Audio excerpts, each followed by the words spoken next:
আজকের এই ভিডিওটা আমার করা না লাগলে ভালো হলো নি, কারণ আজকের ভিডিওটার বিষয় চঞ্চল চৌধুরী।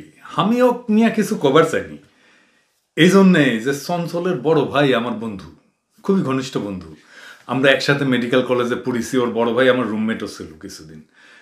আমার জীবনের সবচেয়ে কঠিন সময় ওর বড় ভাই আমার পাশে দাঁড়াইছে, সাহস দিছে।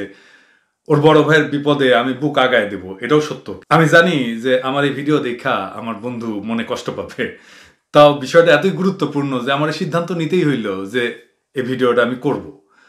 কারণ আমার নিজের মায়ের পেটের ভাইও যদি এই কথা কইতো তাহলে তারেও আমার সাইরা দেওয়া উচিত হইতো না। যাই হোক, আলাপে আসি। আমরা জানি যে ইদানিং ইন্ডিয়ার মাটিতে এটা ক্রিকেটে ইন্ডিয়ার অস্ট্রেলিয়ার ফাইনাল খেলায় ইন্ডিয়া অস্ট্রেলিয়ার কাছে হারিয়েছে। এটা আমরা সবাই জানি আর কি।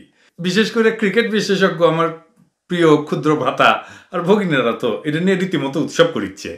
তো আমার আসলে এই ম্যাচ নিয়ে নতুন করে জানাবার কিছু নাই, কিন্তু এই ভারতের ক্রিকেটের হারকে পুঁজি কইরা চঞ্চল যে কথাগুলো বলছে এগুলোর মধ্যে কিছু মিথ্যা কথা আছে, এইটার মধ্যে কিছু রেসিস্ট কথা আছে, এবং সবচেয়ে বিপদের কথা হইতেছে সে এই সাক্ষাৎকারটা দিছে ইন্ডিয়ার একটা চ্যানেলকে। সে এই সাক্ষাৎকারে বাংলাদেশের মানুষকে চরমভাবে অপমান করছে, তিরস্কার করছে। আগে দেখি যে চঞ্চল আসলে কি মিথ্যা কথাটা বলছে। তার আগে ওর সাক্ষাৎকারের বক্তব্যটা একটু শুনে নি। হ্যাঁ, শোনেন। যারা ইন্ডিয়া বিরোধী, ভারত বিরোধী, তারা ওইটাকে এনজয় করছে, ভারতের হেরে যাওয়াকে তারা উদযাপন করছে। এটা আমার মনে হয় না যে তার মানে এই নয় যে ভারতের সাপোর্টার বাংলাদেশে কম আছে। তারা হয়তো ভারত যদি জিততো তাহলে তারা এই কাজটি করতো, ভারতের ইয়েতে আনন্দ করতো। এটা এমন না যে বাংলাদেশের 20 কোটি মানুষের মানে আচরণ এটা। হ্যাঁ, এটা তো রাজনীতি অথবা খেলা, এটা তো যার যে দল সাপোর্ট করে সে সেই দলের মানে জিতলে সে উদযাপন করবে, এটাই তো স্বাভাবিক। ঠিক ঠিক, এটা এমন না যে এটা সবারই। হ্যাঁ, সেটা ঢাকা ইউনিভার্সিটি এলাকায় গিয়ে করেছে। এখন ঢাকা ইউনিভার্সিটির যত স্টুডেন্ট পড়ে সবাই কি আর ভারতকে সাপোর্ট করে? নিশ্চয়ই না। ঠিক, পাকিস্তানের সাপোর্টার আছে, অন্য দলের আছে। ঠিক, হ্যাঁ, এটা আর একদম স্পষ্ট বোঝা যায় যে এটা ভারত বিদ্বেষী। ঠিক, বাংলাদেশে ভারত বিদ্বেষীর সংখ্যা কম নয় তো, রাজনীতিতে বলি অথবা খেলাধুলায় বলি কম নয়। এটা বাস্তবতা। এখন তার মানে এইটা না, এইটা যে সাধারণ চিত্র এটা সেটা নয়। বাংলাদেশের প্রচুর পরিমাণ মানে ভারতের খেলাকে সাপোর্ট করে, ভারতের সিনেমাকে সাপোর্ট করে, এরকম প্রচুর আছে। এবং তারা জানে মুক্তিযুদ্ধে বাংলাদেশের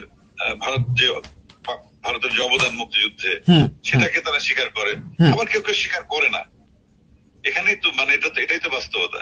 ঠিক ঠিক, আমার বললাম যে মুক্তিযুদ্ধের পক্ষের শক্তি, বিপক্ষের শক্তি। বিপক্ষের যারা শক্তি তারা পাকিস্তানকে সাপোর্ট করে, তারা ভারতকে পছন্দ করে না। এই মতাদর্শী মানুষ এবং তাদের যে বংশ পরম্পরায় ওই একই জিনের ভেতর ওটা রয়েছে। হ্যাঁ, হয়তো 71 সালে যারা বাংলাদেশের বিরোধিতা করেছে, পাকিস্তানের পক্ষে ছিল, তারা সবসময় ভারত বিদ্বেষী ছিল। তাদের সন্তানরাও বংশ পরম্পরায় ওই কাজই করছে। এই জেনারেশনে তারাই হয়তো ভারতের বিরোধিতা করছে।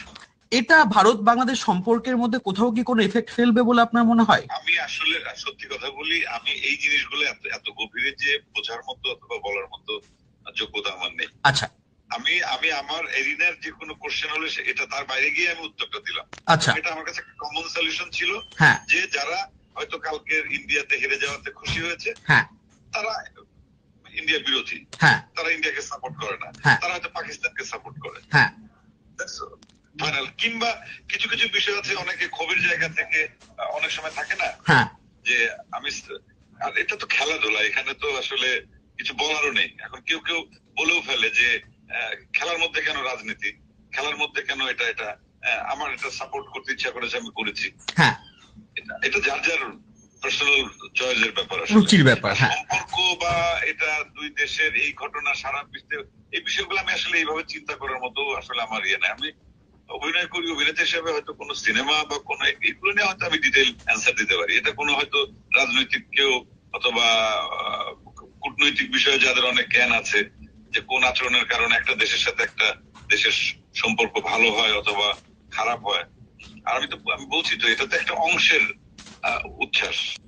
যদি 2 কোটি মানুষও রাস্তায় দাঁড়ায়, বাকি তো আরো 18 কোটি থাকে। ঠিক, সে 18 কোটিকে আমি কি এই 2 কোটির মধ্যে ফেলে দেবো? ঠিক, নট দ্যাট, আমার সেটা মনে হয় না। হ্যাঁ, এটা একটা যারা যে সাপোর্ট করে, যে কালকে অস্ট্রেলিয়াকে সাপোর্ট করেছে, সে এটাকে উদযাপন করেছে। ইন্ডিয়াকে নিয়ে হয়তো আজে বাজে কথা বলেছে বা ট্রল করেছে। এখন যারা ইন্ডিয়ার সাপোর্টার তারা তো আর কিছুই করেনি, তারা হয়তো একটু মন খারাপ করেছে। ওইরকম অসংখ্য মানুষ, আমি কালকে অনেকের সঙ্গে আমার দেখা হচ্ছে, তারা ওই যে ভারতের এই পরাজয়ে সবাই ভারতকে সাপোর্ট করেছে এবং বলছে হেরে যাচ্ছে।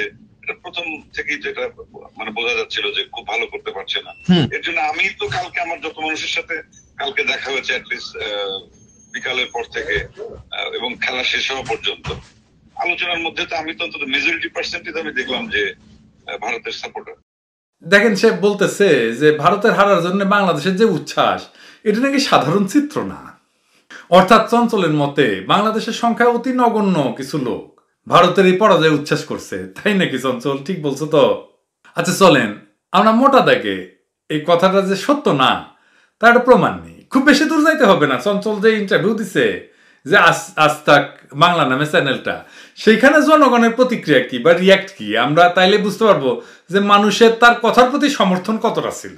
কারণ আমরা তো জানি যে সোশ্যাল মিডিয়া এই যুগে জনমতামতের একটা আয়না, তাই না? তো চলেন দেখি কি দেখেছেন সবাই। দেখেছেন তো যে এখানে রিয়াক্টের পরিমাণ পোস্টের মোট রিয়াক্টের অর্ধেকের চাইতেও বেশি, তাই না? তো এই চ্যানেলটা তো বাংলাদেশি চ্যানেল না, তাই তুলনামূলকভাবে আমাদের দেশে ক্রিকেট প্রেমীরা এই পোস্ট এতটা পাবে না, তাদের সামনেও যাবে না। যতটুকু যার সামনে গেছে তার মধ্যে জনগণ তার রায় জানাই দিছে, তাই না? তাহলে এখন কথা হইলো যে চঞ্চলের বলা কথা যদি সত্য হইতো, তাহলে নিশ্চয়ই এই ইন্টারভিউ স্ট্যাটাসে রিয়াক্টের সাগরে এইভাবে ভাসতো না, মানুষ লাভ রিয়াক্ট দিত, তার কথা নিয়ে উপহাস করিয়া হাসি তামাশা করতো না, তারা জোকারের চোখে দেখতো না, হয়তো স্যাড রিয়াক্ট থাকতো অথবা লাভ রিয়াক্ট থাকতো, তাই না? চঞ্চল আরো কইছে যে দেশের মোট জনগণের 20 কোটির মধ্যে হয়তো 2 কোটি মানুষ ভারতের এই হারায় আনন্দ করছে, আর 18 কোটি নাকি ভারতের পক্ষে। তাইলে আমি চঞ্চল রে বলবো যে বাংলাদেশ থেকে করা পোস্ট গুলা প্রত্যেকটা দেখো, তুমি নিজেই প্রশ্ন করো যে কেমন সত্যতা আছে তোমার দেওয়া এই বয়ানে। এরপর আরো বাংলাদেশের রায় জানতে চাইলে তুমি এই ভিডিওটা দেখতে পারো। ভারতের বিপক্ষে যদি কলা গাছও খেলে আমরা সেই কলা গাছের সাপোর্টার হবো, কিন্তু ভারতের সাপোর্টার হবো না। इंडिया ने अपना औकात देखा दिया। কারণ তারা চোর, তারা সবসময় চুরি করে, তারা একটা উইকেটও চুরি করলো। আপনারা সবাই দেখলেন যে তারা উইকেট চুরি করলো। ইন্ডিয়ার হারাতে জিতেছে গোটা ক্রিকেট বিশ্ব, জিতেছে দক্ষিণ এশিয়া ক্রিকেট। বাসায় কাজের জন্য বুয়া খুঁজে পাওয়া যায় না, টিএসসি তার সাথে কি ইন্ডিয়া সবাই বুয়া বুয়া। খুব ভালো লাগতেছে, খুব ভালো লাগতেছে, আনন্দের ঝর্ণা বয়ে যাচ্ছে। তারা যে কান্না করতেছে এটাই আমাদের সুখ। একসাথে জিতেছে দক্ষিণ এশিয়া। চুরি সব জায়গায় চলে না, সবার সাথে চলে না, এক কথা ইন্ডিয়া বুয়া, ইন্ডিয়া বুয়া। তো ভিডিওগুলো দেখলে তুমি বুঝতে পারবা যে তোমার মতামতের মূল্য আর গ্রহণযোগ্যতা বাংলা মানুষের কাছে কতটুকু। আমি আর সে ব্যাপারে নাই বললাম। আর তুমি তোমার ইন্টারভিউ এর আলাপে ঢাকা ইউনিভার্সিটির কথা বলিস না। এই দেখো সেখানে শুধু গুটি কয়েক লোক না, ঈদের আমেজে মাইতা উঠিছে পুরা ভার্সিটির সবাই। আর টিএসসির মোড় একটা দেখবা, এই দেখো। তো সেদিন যদি তুমি ঢাকা ইউনিভার্সিটির হলের সামনে বা টিএসসির মোড়ে যাইতা, তাহলে বুঝতে পারতা যে তুমি কতটুকু ঠিক বা ভুল। ঢাকা বিশ্ববিদ্যালয়ের তো সব আর সিঙ্গারা ছাত্রলীগই খায়, তাই না? ওখানে তো বিএনপি শিবির নাই। তাহলে বুঝতে পারতা যদি খেলা শেষে মোড়ে থাকা দোকানগুলোর সামনে থাকা মানুষের উল্লাসের চিৎকার সামনাসামনি দেখতা, তাহলে তোমার এই বয়ান জানলা দিয়ে পালাইতো। তুমি তোমার বক্তব্যের আর এক জায়গায় কইছো যে তুমি নাকি দেখছো যে মেজরিটি অংশ এই খেলায় ভারতের সমর্থক ছিল আর তাদের আহাজারি ছিল। থাক, কোন সোর্স থেকে দেখলা তুমি এই মেজর অংশরে? শুধু তুমি আর তোমার পর বাড়ির লোকজনদের দেখলে হবে? মেজর বানাইলে চলবে? দরজা জানলা খুইলা চারপাশের লোকজনের অভিব্যক্তি দেখো, সেটাও তো দেখার দরকার আছে, তাই না? নিজের মন গড়া মতামত না দিয়া যদি বাইরে তাকায় দেখতা, তাহলে সেলসেলায় বুঝে যেতা যে তুমি কেমন সত্য কথা বলছো। আবার চঞ্চল তার বক্তব্যের একটা জায়গায় বলছে যে যারা মুক্তিযুদ্ধের পক্ষের শক্তি তারা ভারত সমর্থন করে, আর যারা বিপক্ষের শক্তি তারা ভারতের এই পরাজয়ে উল্লাস করতেছে। সে বলতেছে যে মুক্তিযুদ্ধের সময় ভারতের অবদান কেউ স্বীকার করে, কেউ করে না। সে আরো বলতেছে যে এই অবদান নাকি যারা স্বীকার করে না তারা প্রজন্মের পর প্রজন্ম ধইরা ভারতের বিরোধিতা কইরা যাইতেছে, এইটা নাকি তাদের জিনের মধ্যে ঢুইকা গেছে। আরে এটা তো রেসিজম, মানে ভারত বিরোধিতা রক্তের মধ্যে থেকে গেছে। তুমি এতখানি উগ্র হয়ে উঠছো যে খেলা হইলো ইন্ডিয়ার অস্ট্রেলিয়ার, আর তার মধ্যে আলাপ আনিছো সুদূর পাকিস্তানের। তো চঞ্চল তুমি তো খুব মুক্তিযুদ্ধের চেতনার লোক, তাই না? আচ্ছা চেতনা তোমার মধ্যে, তাহলে চেতনা নিয়া এটা কেন বলো না যে গত 15টা বছর ধইরা কিভাবে ভারত একটা অনির্বাচিত ফ্যাসিস্ট শাসককে সমর্থন দিতেছে, এটা গুম খুনের রাষ্ট্র কায়েম করেছে? এটা কেন বলো না গত 15 বছরে যারা ব্যাংক লুট করেছে, টাকা পাচার করেছে, সম্পদের পাহাড় বানাইছে, তাদের একটা ওই চেতনা করা ছাতার বাইরে না কেন? এটা বলো না কেন যে সিন্ডিকেট বর্তমানে জিনিসপত্রের দাম আকাশ দাম বাড়াইয়া মুনাফা খাইতেছে, এই সবগুলো রসুনের গোয়া এক জায়গায় কেন? চেতনায় কেন? যে চেতনার বুলি তুমি আবড়াইতেছ, এটা কেন বলো না যে চেতনা এখন কারি কারি টাকা বানানোর এক মন্ত্রে পরিণত হয়েছে, সব আকাম কইরাও শতভাগ মাপ পাওয়ার সার্টিফিকেট হিসেবে।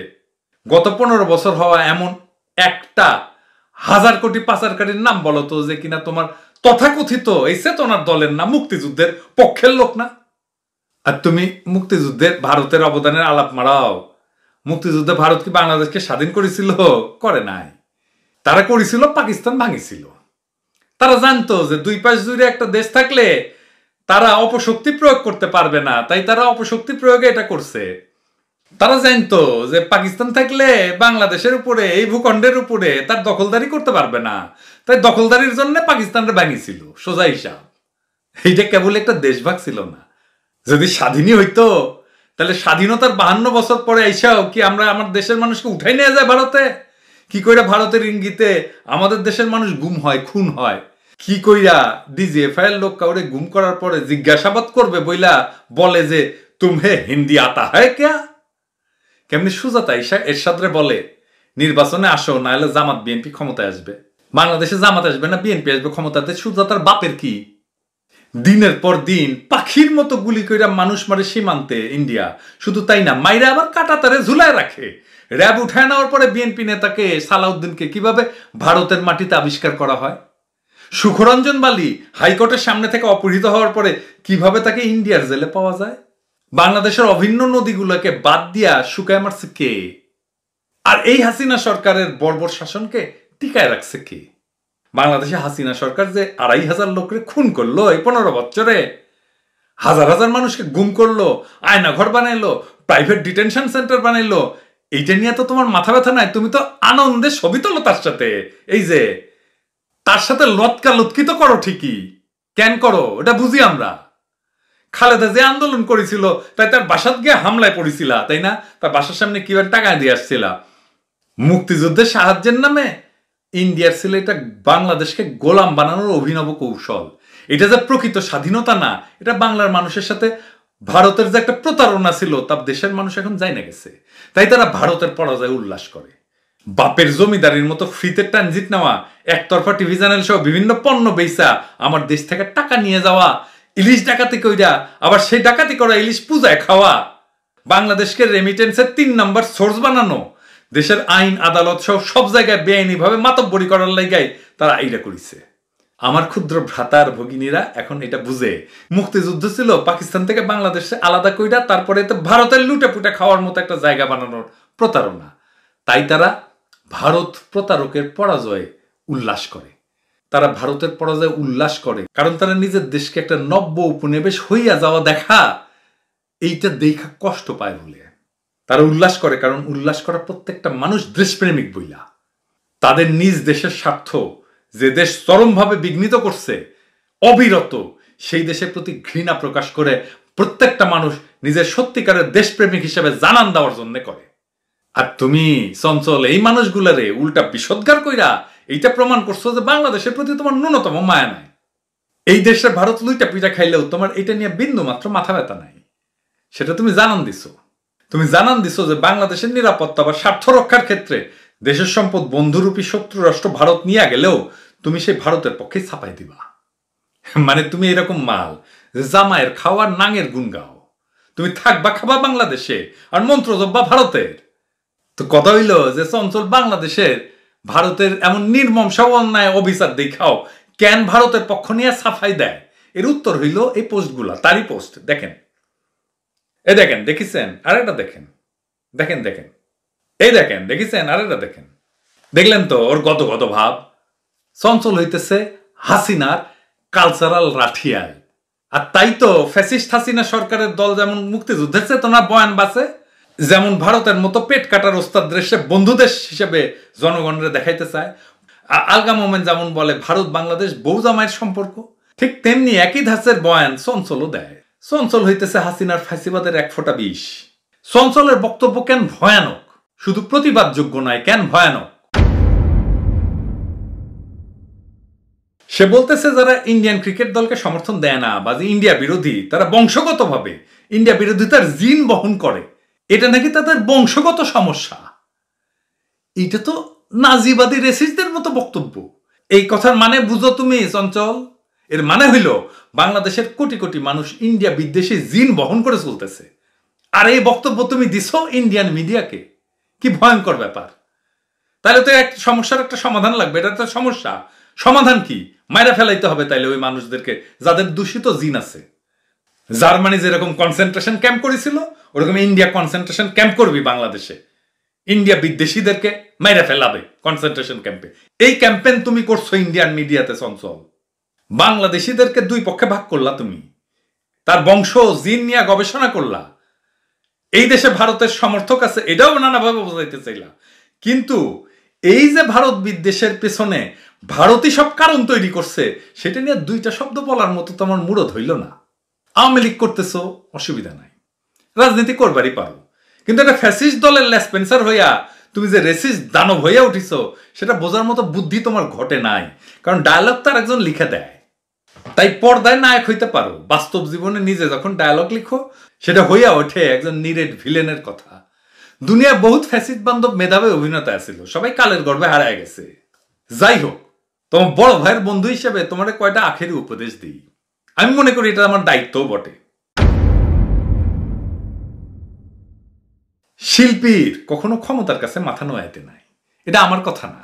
ইমানুয়েল কান্ট বলছিলেন যে আর্ট একটা অটোনোমাস জিনিস, তার নিজের একটা স্বাধীনতা আছে, এবং শিল্পী যদি ক্ষমতাকে সমর্থন করে তাহলে শিল্পীর যে স্বাতন্ত্র্য এবং ইন্টিগ্রিটি সেটা খর্বিত হয়। আধুনিক কালের দার্শনিক থিওডর অ্যাডর্নো অথবা ওয়াল্টার বেঞ্জামিন, তারা বলছে যে শিল্পীরা ঐতিহ্যগতভাবে সমাজের প্রতিরোধের শক্তি। তারা যদি রুলিং পার্টির সাথে অ্যালাইন করে, তারা যদি রুলিং পার্টির সাথে যায়, তারা যদি রুলিং পার্টির সাপোর্ট করে, তাহলে শিল্পীর যে রোল একজন সমালোচক হিসাবে, একজন প্রতিস্পর্ধী হিসাবে এবং ন্যায়ের পক্ষে একটা ফিগার হিসাবে, সেইটারে সে কম্প্রোমাইজ করে ফেলে। প্লেটো রিপাবলিকে বলছিলেন যে শিল্পীর সমাজে একটা পাওয়ারফুল ইনফ্লুয়েন্স সে জারি করতে পারে তাদের আবেগ দিয়া, তাদের বিশ্বাস দিয়া। তাই শিল্পী যদি ক্ষমতার পাশে চলে যায়, তাহলে তার ক্ষমতাকে রাজনৈতিক ক্ষমতা প্রোপাগান্ডার টুল হিসাবে ইউজ করে। এবং তুমি তো তাই করিচ্ছ, তুমি অটিজম নিয়ে বিজ্ঞাপন করিচ্ছ, তাই না? কেন করো? কারণ হাসিনার নাতিন, তার অটিজম আছে, সেজন্য তোমার এত অটিজম নিয়ে এত আবেগ। এবং ওইখানে পয়সা আছে, পয়সা পাওয়া যায়। হাসিনাক তেলও দেওয়া গেল, পয়সাও কামাই হইল, ভালোই তো। এই যে জাপল সার্চ ছিল না, ওই কইছিল যে শিল্পীর জন্য ইন্ডিভিজুয়াল ফ্রিডম এটা দরকার, কারণ শিল্পীকে অথেন্টিক হইতে হয়। সে যখন পাওয়ারের সাথে দাঁড়ায় যায়, সে তখন অথেন্টিসিটি লুজ করে শিল্পী। ফুকো শিল্পীর ক্ষমতা নিয়ে আলোচনা করছেন। উনি বলছেন যে শিল্পীকে সবসময় দাঁড়ায় থাকতে হয় যে মার্জিনালাইজড, যারে ধাক্কাইতে ধাক্কাইতে সীমানার পাশে নিয়ে গেছে, তার পাশে শিল্পীকে দাঁড়াইতে হয় শক্তি হিসেবে। স্টুয়ার্ট মিলের একটা প্রিন্সিপাল আছে, লিবার্টি প্রিন্সিপাল। তো ওইখানে উনি বলছিলেন যে ফ্রিডম অফ এক্সপ্রেশন মানে কথা বলার স্বাধীনতা, আমাদের বাক স্বাধীনতা, চিন্তার স্বাধীনতা, এটা যে কোনো সোসাইটির প্রোগ্রেসের জন্য জরুরি। যদি একজন আর্টিস্ট একজন পাওয়ারকে সাপোর্ট করে, ক্ষমতাকে সাপোর্ট করে, তাহলে সে না যাই না বুঝেও সে বিকল্প যে ভয়েস, যে প্রতিবাদী ভয়েস, সেটাকে সাপ্রেস করা, সেটাকে থামায় দেওয়া, সেটাকে চাপায় রাখার ক্ষেত্রে সাহায্য করে। তুমি এই কাজ করিচ্ছ, তোমার অভিনয়ের মেধা আছে, পরিশ্রম করো একটা চরিত্রকে ফুটায় তুলতে, সেটা বোঝা যায়। কিন্তু তুমি কখনো একজন জাত শিল্পী হইয়া উঠতে পারবা না, এত মেধা থাকে সত্ত্বেও, কারণ তুমি সংবেদনশীল না।